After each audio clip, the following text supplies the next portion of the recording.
All right. Good afternoon, everyone. We're going to attempt to tell you all that we can about a little bit of the psychopharmacology and some of the high-yield aspects of psychopharmacology. And if you have any questions, I guess they help me maneuver through the questions today.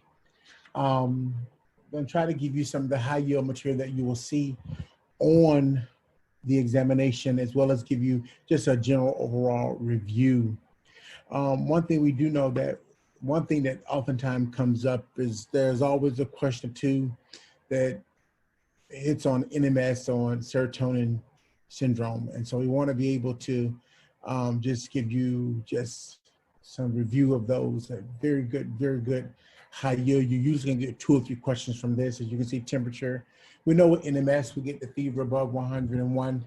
Elevated temp, you could have that plus or minus with serotonin syndrome. And we do know a neuroleptic, malignant syndrome, we get those in neuroleptics. And we know the serotonin, we can probably get that in like 1 to 3 days after we stop or discontinue a medication. Sometimes you'll find patients that are on the antidepressants.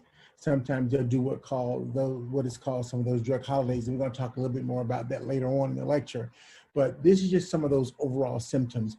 But the one that really gets us into a lot of trouble is the NMS. It can be fatal, but the serotonin withdrawal syndrome is rarely fatal, but we want to keep that in mind so that you can just keep those. But you can just take a good look at this slide because you can get 2 or 3 good questions out of this slide. Okay, let's talk about fluoxetine. Fluoxetine is that great, one of the top great drugs we use. It's like the SSRI, what we call our almost our gold standard. When you start talking about the SSRIs, that's one of the ones that we had a book a long time ago called Listening to Prozac. We use it for major depression. It can be very activating. So we generally don't use it for panic disorder, but we do use it for panic disorder. But in panic disorder, we start low and go kind of slow. We also use it in OCD, but you know, we have another fluoxetine is more preferred for that, or Luvox, but we do use it and it has been shown to be effective. It's also effective in body dysmorphic disorder, as well as in skin picking, which we call trichotillomania. It is also used in late luteal phase dysphoric disorder, or what we call PMDD. So you can get questions. You may get a question when you have a young lady who presents with some symptoms of sleep, hopelessness, inertia, and just some listlessness, and the diagnosis will be PMDD, but they may be getting at what pharmacological agent will be a good agent to use, and then in that case, fluoxetine will be good. And PTSD is not FDA approved, but sometimes in those people that can't tolerate the sertraline, we will use the fluoxetine as a secondary agent. Here's some questions. All the following should be tapered prior to discontinuation except. We have paroxetine, venlafaxine, fluoxetine, and fluvoxamine. All but 3 of those are SSRIs. And one thing you know about the great thing about fluoxetine, and you probably will see this on a question, fluoxetine has a metabolite, and that metabolite, norfluoxetine, gives you a little about 10 more days. So after you get the breakdown of the fluoxetine, when the half-life begins to expire, then you get the norfluoxetine. So what happens is, for those people who have problems with compliance, Prozac gets to be a good choice. However, Paxil is not a good choice because Paxil inhibits its own metabolism. So 1 day of mixing the Paxil could lead you into the serotonin withdrawal syndrome. So the correct answer to this question would be fluoxetine. Now, reasons for need to taper certain SSRIs prior to discontinuation include anticholinergic effects of paroxetine, short half-life of fluvoxamine, no active metabolite in paroxetine, and the next short should be D. Give you an opportunity to look at that and jot down your answer on the side of your page. The correct answer to this would be D. Although the SSRIs look alike, they all have different kind of characteristics. Some are more activating, some are more anticholinergic, some have shorter half-lives. So depending upon which one you use, that's gonna be the one that you will probably begin to kind of look at some of the side effects and some of the side effect profile. Now also, when you get different kinds of questions, you wanna kind of remember different caveats about the different medications, and they tend to, when you look at one that's mostly anticholinergic, that's gonna be the Paxil. So that one, you get a lot of side effects with that. SSRI discontinuation syndrome.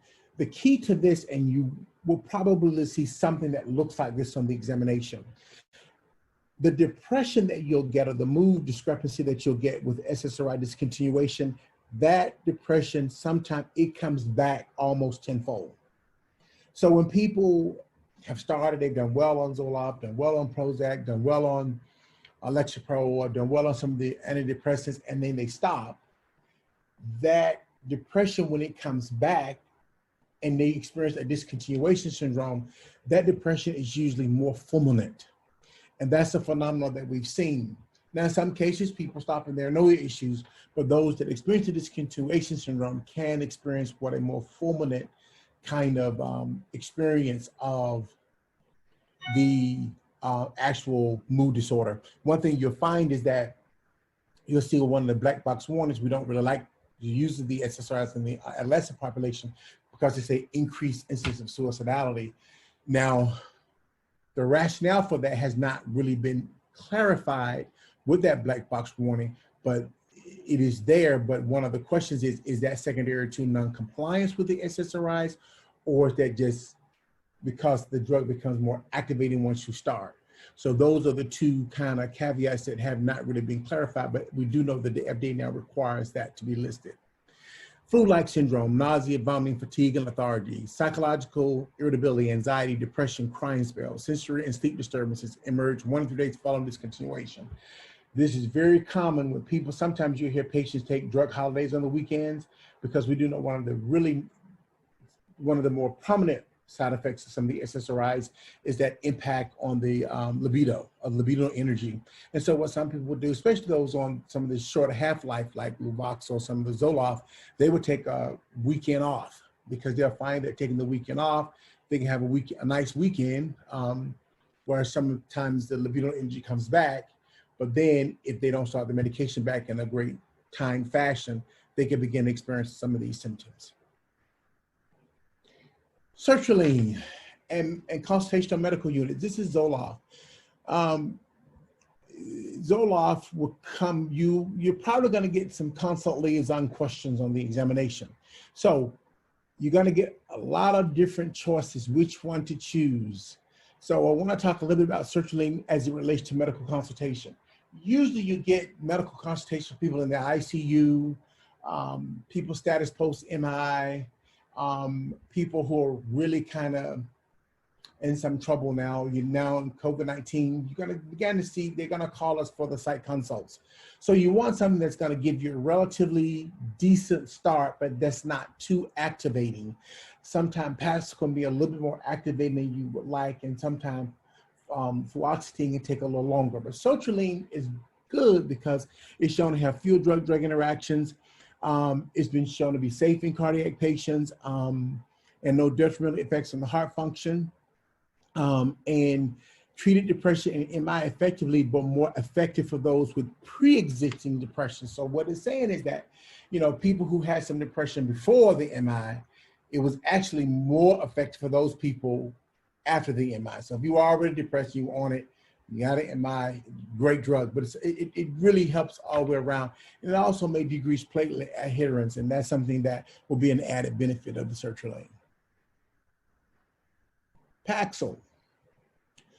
Which medications are associated with SIADH syndrome of inappropriate ADH secretion? Paroxetine and other SSRIs, carbamazepine, also carbamazepine, or D, all of the above. The answer to this question is D, all of the above. Now, I'm giving you just a quick take break when you're taking these tests. Sometimes when you see these test questions, there are people that write test questions, and I used to write a couple. if you see an answer, a question that looks like this, we've gotten much better at writing questions, but carbamazepine, also carbamazepine, and you have Pyraxyl and other SSRIs. So you can look at them and say all of the above. There's a lot of similarities. So if you get stuck, the D will be a good choice if you don't know quite the answer, if you see on all of the above.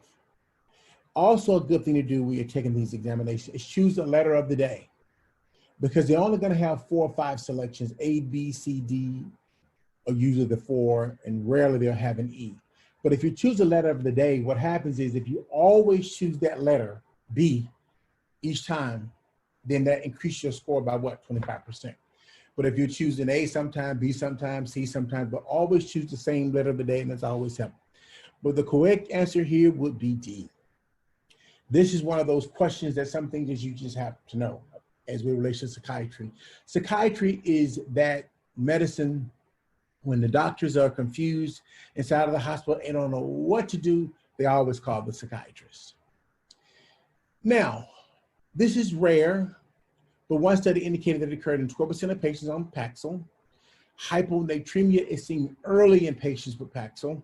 Here's some of the risk factors: older patients, low body mass index, low starting plasma sodium levels already. And they also indicate of all the medications used for depression, mirtazapine may be least causative.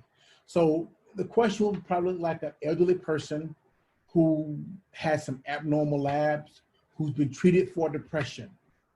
And you will look at a possible causative agent and you will drill back down to the Paxil. Which agent is most likely to produce dry mouth, blurred vision, and constipation? Once again, this is that anticholinergic kind of knowing a little bit about which drug is which and which one is activating and some of the characteristics of paroxetine, fluoxetine, sertraline, and citalopram.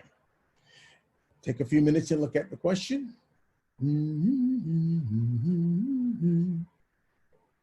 You got it right. I can see here that 100% of you all chose A, paroxetine. You all are correct.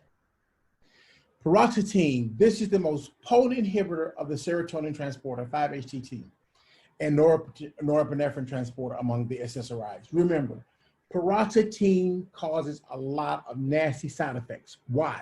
The reason why that happens is because paroxetine inhibits its own metabolism.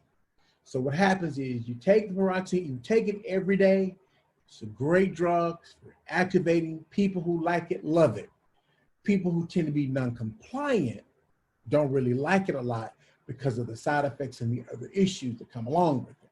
If you miss one dose of paroxetine, you start experiencing some of those side effects, the dry mouth, the blurry vision, some of those issues come up. Now, here's the good thing. Question may be, have a patient on Paxil, you're trying to taper the patient off of the Paxil to try to presumably try them on venlafaxine or try them on another SSRI or something because the Paxil has become ineffective. They began experiencing some of these withdrawal syndromes. What do you do? The answer would be to first take another Paxil and slow your taper. What is the mechanism for paroxetine anticholinergia? High affinity for dopamine transport, high affinity for serotonin transport, high affinity for norepinephrine transporter, or high affinity for the muscarinic cholinergic receptors? Take a few minutes to answer that question.